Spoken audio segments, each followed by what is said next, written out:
Hello बच्चों, बेटा हम इक्वेशन ऑफ मोशन के न्यूमेरिकल डिस्कस कर रहे हैं और इसके बाद जो हमारा नेक्स्ट टॉपिक होगा वो वेक्टर हम स्टार्ट करने जाएंगे कल, यानी कि नेक्स्ट वीडियो से।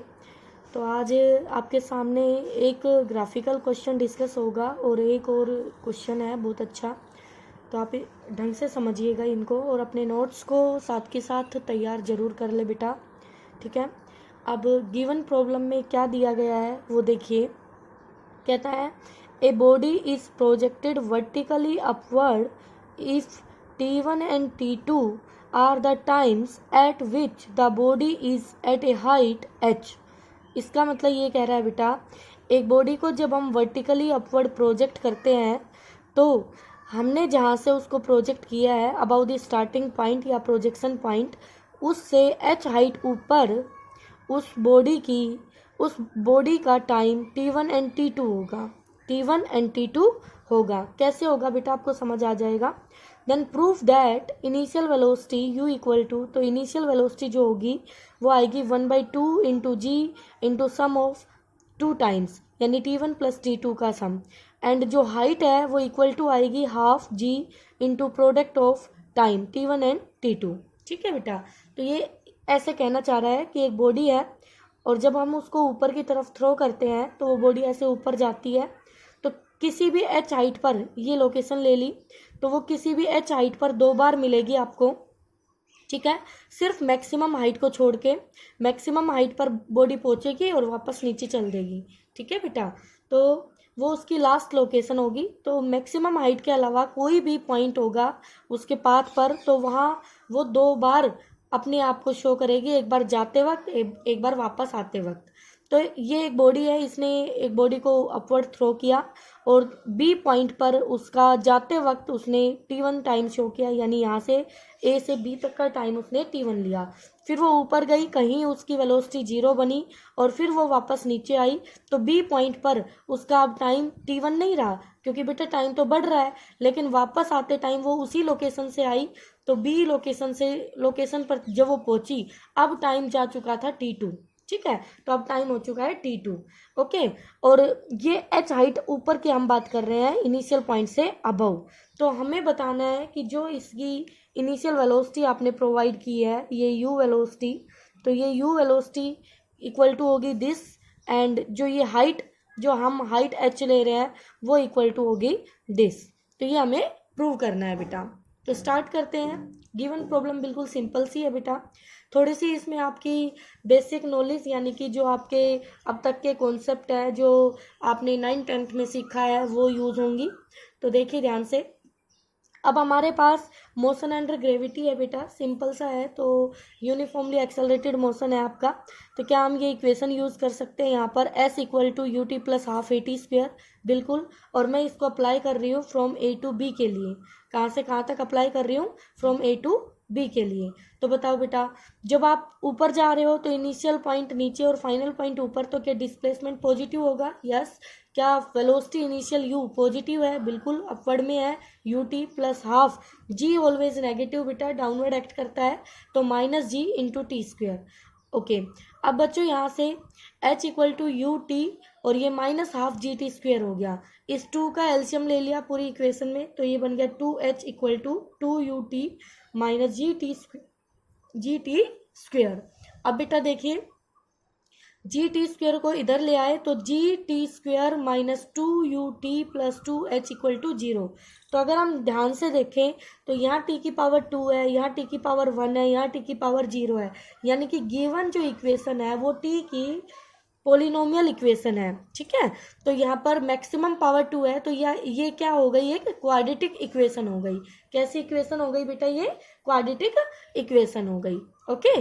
तो क्वाड्रेटिक इक्वेशन के जो सेकंड डिग्री का जो मल्टीप्लायर है उसको हम कोफिशिएंट A बोलते हैं, और T1 जिसकी पावर 1 है उसका मल्टीप्लायर कोफिशिएंट B कहलाता है, और जिसकी पावर 0 होती है उसका कोफिशिएंट C कहलाता है, ठीक है बेटा। तो यहाँ पर ये टाइम की क्वाड्रेटिक इक्वेशन है, तो जो रूट्स होंगे वो भी टाइम के होंगे।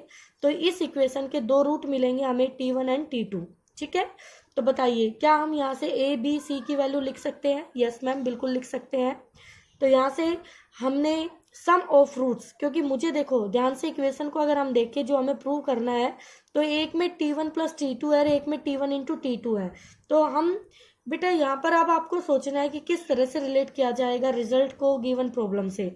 तो क्या अगर सम ऑफ फ्रूट्स ले, तो सम ऑफ फ्रूट्स का फॉर्मूला होता है बेटा माइनस बी बाई ए। तो बी पता है आपको, ए मालूम है आपको, और सम ऑफ फ्रूट्स रूट है T1 एंड T2, तो सम हो जाएगा T1 प्लस T2। तो यहाँ पर बी और ए की वैल्यू पुट कर दी, तो क्रॉस मल्टीप्लाई किया आपने, तो यू निकल के आ गया half g into T1 plus T2, और यही हमें प्रूव करना था। अब देखिए बेटा product of fruits, product of fruits क्या होंगे, प्रोडक्ट ऑफ फ्रूट्स होते हैं सी अपॉन ए, सी अपॉन ए, ये इसका फॉर्मूला है, ये आपको लर्न कर लेने हैं बेटा ये फॉर्मूले, ठीक है, ये आपको लर्न कर लेने हैं। वैसे आप पढ़ चुके हो लोअर क्लासेस में तो आपको याद भी होंगे ये, ठीक है, और नहीं याद है तो आप इनको याद रखें। तो यहाँ से प्रोडक्ट क्या होगी बेटा, रूट T1 है T2 है, तो ये प्रोडक्ट ऑफ फ्रूट्स हो गए, और ये इसका फॉर्मूला सी अपॉन ए, सी की वैल्यू पुट की, ए की वैल्यू पुट की और क्रॉस मल्टीप्लाई किया, तो यहाँ से हमें वैल्यू मिल गई H equal to half g T1 and T2। और बेटा यही हमें प्रूव करना था आपके पास कि जब एक बॉडी को अपवर्ड थ्रो किया जाता है तो वो किसी हाइट पर जाते वक्त आते वक्त जो टाइम शो करती है वो टाइम इनिशियल वेलोसिटी और एच के साथ अपना कैसे रिलेशन शो करता है। ठीक है बच्चों, ये बहुत ही अच्छा न्यूमेरिकल था आपका। अब आगे देखिए, आगे जो है आपके एक ग्राफिकल क्वेश्चन है और एक डाउट आपके लिए है, बिल्कुल सिंपल सा है, बहुत कोई मुश्किल बात है नहीं, इजी सा है।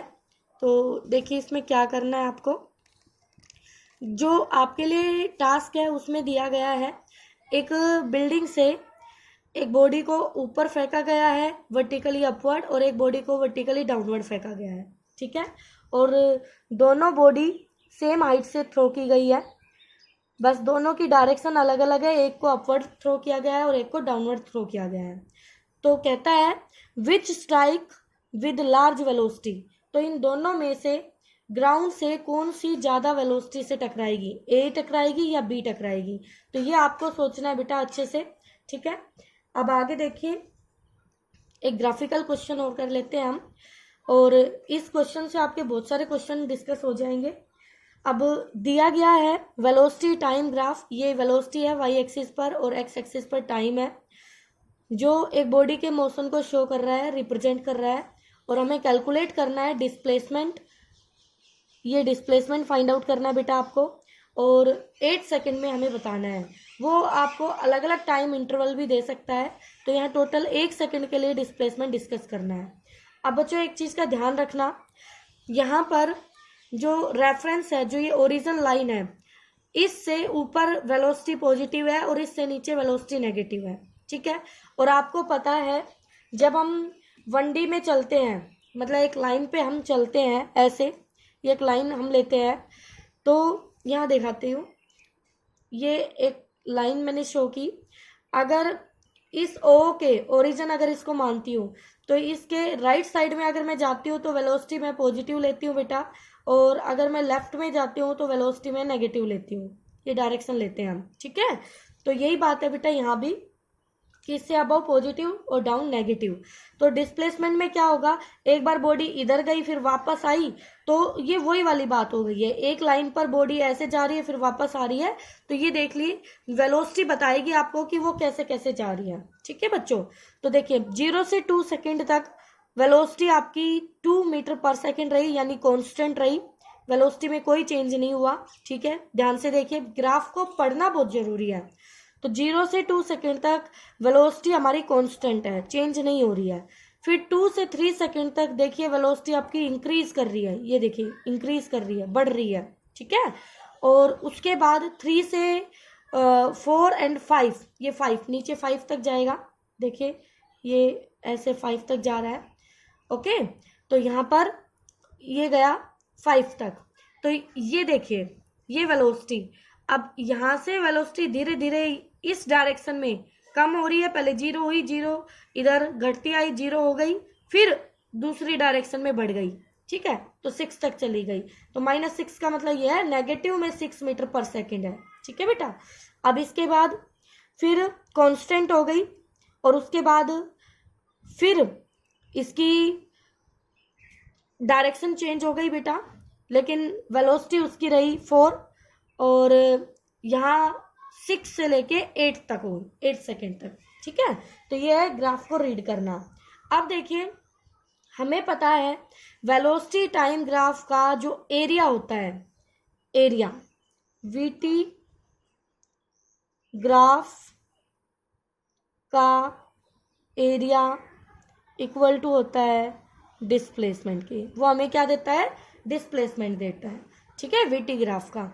ओके बेटा, तो हमें ये सारे, अब हमें इन फिगर्स को, ये छोटी छोटी जो आके आपके सामने आकृति बनी हुई है, इनको अपने हिसाब से कर लेना है ताकि हम एरिया इजीली निकाल सके। ठीक है, तो पहले मैंने किया, एक रेक्टेंगल बना ली, उसका एरिया लिख लिया।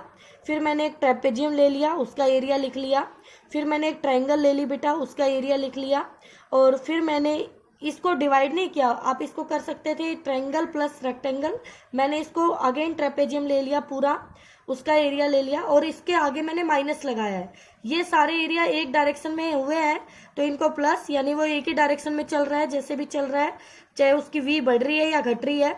और फिर उसने डायरेक्शन चेंज कर ली है, तो फिर डायरेक्शन चेंज हो गई है, तो उसके बाद आपने माइनस साइन लगा दिया तो ये एरिया घट जाएगा। फिर उसके बाद फिर से डायरेक्शन चेंज हो गई और पॉजिटिव में जा रहा है, फिर से प्लस हो गया है। ठीक है बेटा, तो यहाँ से इस रेक्टेंगल का एरिया हो गया साइड इंटू साइड 2 इंटू 2। इस ट्रेपेजियम का एरिया हो गया plus half sum of parallel side. देखिए बेटा, ये साइड और ये साइड पैरेलल है दोनों, और ये इनके परपेंडिकुलर डिस्टेंस, तो पैरेलल साइड का सम इंटू परपेंडिकुलर डिस्टेंस। फिर triangle half into base into perpendicular, ये बेस हो गया बेटा, ये इसका परपेंडिकुलर हो गया। फिर माइनस किया ट्रेपेजियम में, देखो ये साइड पैरेलल नहीं है बेटा, this side and this side parallel है, तो इनका सम लिया और ये इनके बीच का परपेंडिकुलर डिस्टेंस हो गया, तो उससे मल्टीप्लाई कर दिया। फिर area of this rectangle side into side, तो ये आपके पास आ गया।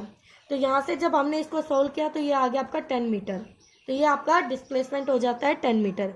बच्चों एक चीज का ध्यान रखना, अगर यहाँ पर ये स्पीड टाइम होता, स्पीड टाइम, तो आपको पता है स्पीड नेगेटिव नहीं होती, चाहे वो किसी तरफ भी जाए बॉडी, और वहाँ पे डिस्टेंस निकालते आप, तो डिस्टेंस के केस में ये सारे एरिया ऐड हो जाते, कोई भी एरिया माइनस नहीं होता। बॉडी चाहे इधर जाए इधर जाए इधर जाए कैसे भी जाए, क्योंकि स्पीड इंडिपेंडेंट है डायरेक्शन के, वो वेक्टर क्वांटिटी नहीं है। ओके बेटा, तो वहां पे हम सारे एरियाज को क्या कर देते? ऐड कर देते। किसके लिए कर देते बेटा? डिस्टेंस के लिए कर देते। ओके बच्चों, ओके बेटा।